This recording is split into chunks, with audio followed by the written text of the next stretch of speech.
Hola, soy Juan Salmón Ticonachoque, estudiante de la carrera Liderazgo Pastoral de la Universidad de Aquino, Bolivia. Bienvenidos. Hoy vamos a abordar dos temas fundamentales para comprender el desarrollo moral de los adolescentes desde una perspectiva bíblica. Primero, analizaremos la brecha entre el conocimiento bíblico y su aplicación ética en jóvenes de entornos cristianos y seculares, es decir, porque muchos jóvenes saben lo que está bien, pero terminan actuando de manera contraria. Segundo, exploraremos las principales falacias éticas y racionalizaciones que los adolescentes utilizan para justificar sus acciones, confrontándolas con los textos bíblicos. Y como primer tema, comenzaremos con lo que es la brecha entre conocimiento bíblico y la aplicación técnica. La brecha cognitiva conductual. El núcleo del problema en la juventud contemporánea no radica usualmente en la falta de acceso a la información, sino en lo que la psicología del desarrollo moral denomina la brecha cognitiva conductual. Este fenómeno describe la distancia que existe entre el conocimiento teórico que una persona posee sobre una norma y la ejecución práctica de esa norma en una situación de presión real. En el plano espiritual y teológico, esta desconexión se traduce en una preocupante disonancia. Jóvenes que pueden recitar pasajes bíblicos de memoria, explicar doctrinas complejas o identificar con precisión qué conductas son consideradas pecado, pero cuyas decisiones cotidianas en áreas como la honestidad académica, las relaciones afectivas, el uso del dinero, la interacción en redes sociales, contradicen sistemáticamente ese conocimiento. El apóstol Santiago lo expresó de manera contundente. Sed hacedores de la palabra y no tan solamente oidores, engañándoos a vosotros mismos. Santiago capítulo 1, verso 22. La mera acumulación de información bíblica sin la transformación práctica genera un autoengaño peligroso, donde el joven cree estar espiritualmente sano solo porque asiste a estudios bíblicos, pero su vida moral permanece intacta. Continuamos con las dinámicas en el entorno cristiano y el peligro del legalismo. En los entornos cristianos, la brecha se alimenta de dos dinámicas principales. Primero, el legalismo represivo, cuando el conocimiento bíblico se impone como un código de normas externas sin comprender el porqué teológico detrás de los mandatos divinos. El joven obedece por temor al castigo, a la exclusión social o al juicio de sus padres, pero no por un compromiso genuino con la santidad. Segundo, la cultura de las máscaras o moral de las apariencias. La presión por encajar en el estándar de la juventud modelo dentro de la iglesia fomenta la hipocresía involuntaria. El joven aprende a manejar un doble discurso, utiliza el lenguaje piadoso en los templos los fines de semana, pero adopta una ética pragmática y secular en el colegio o la universidad de lunes a viernes. Jesús confrontó esta misma dinámica con los líderes religiosos de su tiempo, llamándolos sepulcros blanqueados, que por fuera se muestran hermosos, mas por dentro están llenos de huesos de muertos. Esto está en Mateo capítulo 23. Cuando el entorno cristiano prioriza la reputación sobre el carácter, la aplicación ética se desploma en la privacidad, dejando al joven vulnerable ante dilemas donde la expresión del grupo exige comprometer la integridad.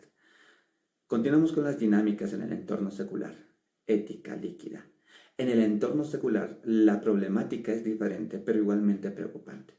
Muchos jóvenes seculares defienden valores como la justicia social, la honestidad y el respeto, pero lo hacen desde una ética líquida, como la llama el sociólogo Zygmunt Bauman, sin un anclaje absoluto. Estos valores se vuelven frágiles y dependientes del consenso social del momento.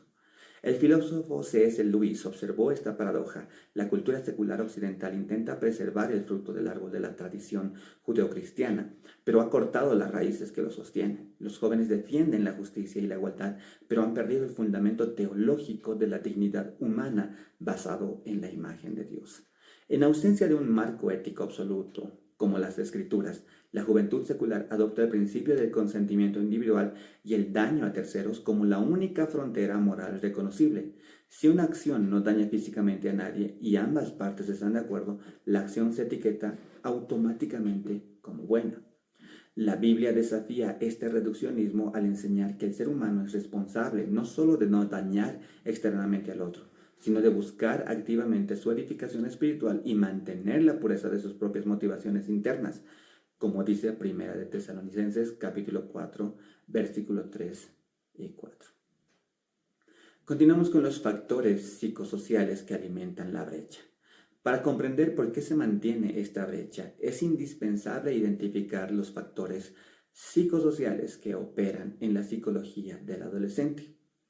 Primero, la inmadurez del córtex prefrontal. Desde la neurociencia, sabemos que la región del cerebro responsable del juicio crítico, el control de los impulsos y la evaluación de las consecuencias a largo plazo termina de desarrollarse a mediados de los 20 años.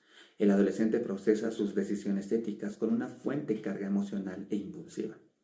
Segundo, la tiranía del algoritmo. Los jóvenes pasan gran parte de su día inmersos en un ecosistema digital que premia el narcisismo, la apariencia, el conflicto y el consumo. Este bombardeo constante de cosmovisiones fragmentadas relativiza las enseñanzas de la iglesia y del hogar, generando una parálisis moral. Tercero, la falta de modelos de mentoría genuina. Tanto en entornos cristianos como seculares, los jóvenes denuncian una alarmante escasez de adultos que modelen una integridad coherente.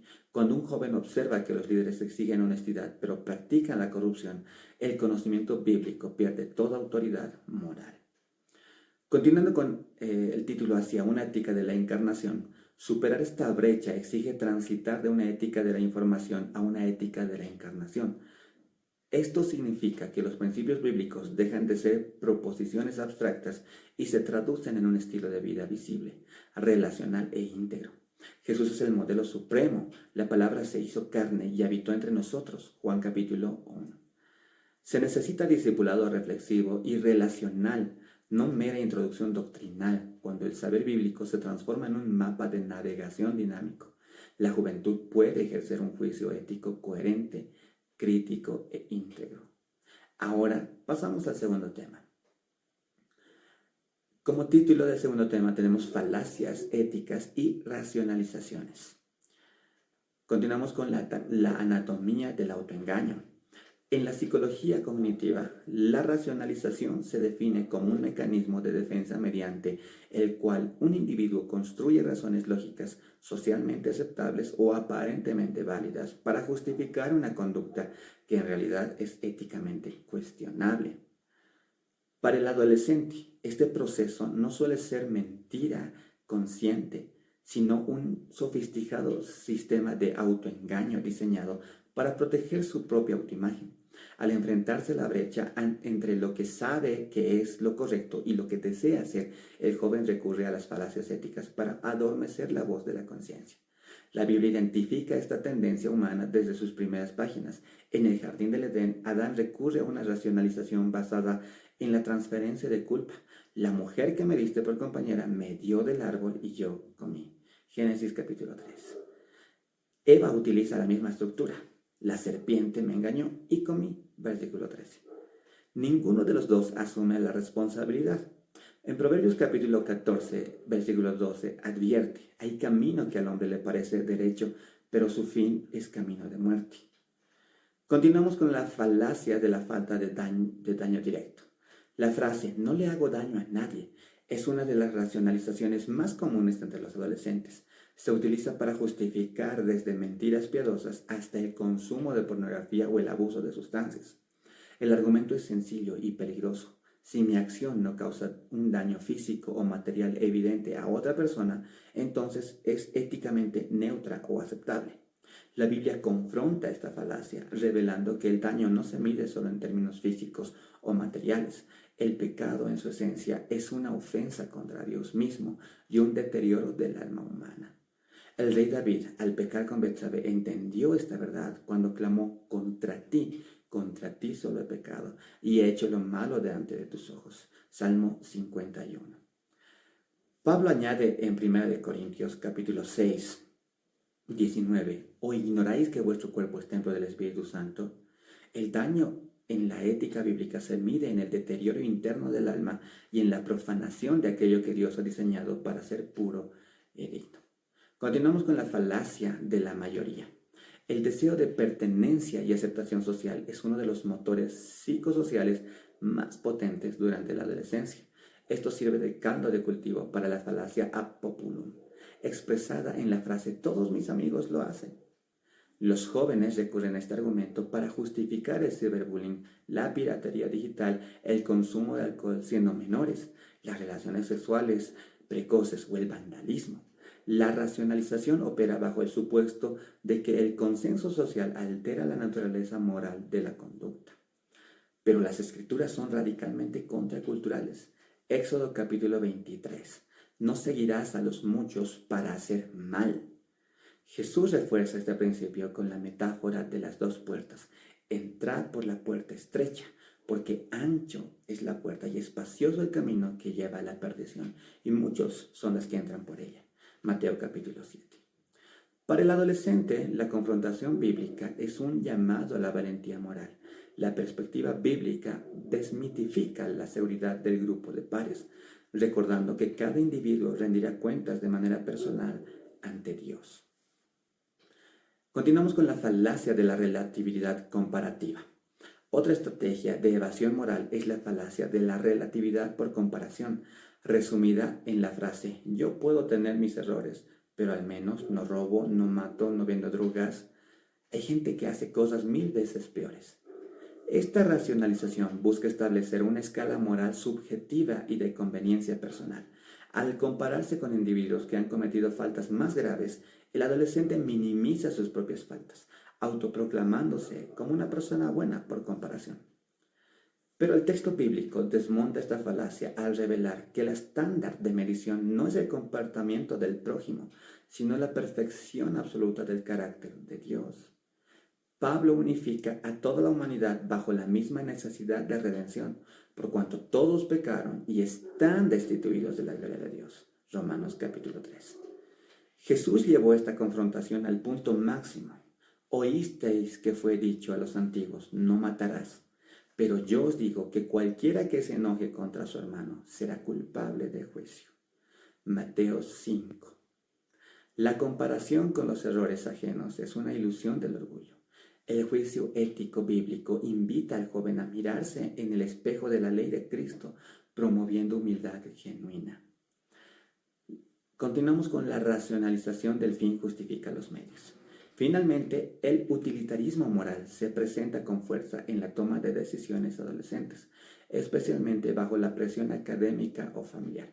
Frases como, tuve que copiar en este examen porque necesito mantener mi promedio para no perder la beca, o tuve que mentirle a mi mamá para evitar que se preocupe, son ejemplos cotidianos de cómo los jóvenes disfrazan un acto deshonesto con una capa de altruismo. La perspectiva bíblica rechaza tajantemente el pragmatismo que sacrifica la verdad en el altar de la conveniencia. En el pensamiento bíblico, los métodos utilizados para alcanzar un objetivo son tan importantes como el objetivo mismo. Proverbios capítulo 20, versículo 17 advierte: pan de mentira es sabroso al hombre, pero después su boca será llena de cascajo. Pablo abordó esta falacia directamente. Hagamos males para que vengan bienes, calificando esta lógica como digna de condenación. Romanos capítulo 3, versículo 8. La integridad bíblica exige que el joven mantenga coherencia entre el propósito de su corazón y las acciones de sus manos. Es preferible asumir las consecuencias de la verdad que comparar un éxito temporal con mentira. Síntesis de las falacias.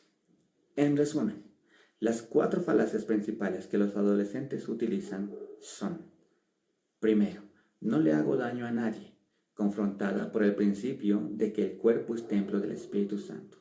Segundo, todos lo hacen, confrontada por el mandato de no seguir a la multitud para hacer mal. Tercero, hay gente peor que yo, confrontada por la verdad de que todos han pecado y están destituidos de la gloria de Dios. Y cuarto, el fin justifica los medios, confrontada por la advertencia de que el pan de mentira termina siendo amargo. Entonces, vamos a concluir con lo siguiente.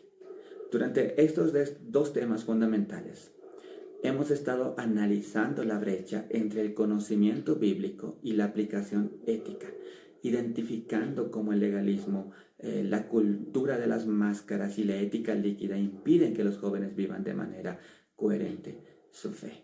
Segundo, desmontamos las principales falacias éticas y racionalizaciones que los adolescentes utilizan para evadir su responsabilidad moral. Y la conclusión es clara. La información sin encarnación resulta estéril frente a las presiones del entorno contemporáneo. El desafío para las comunidades de fe, las familias y las instituciones educativas es transitar de un modelo moralista e impositivo a un discipulador reflexivo y relacional.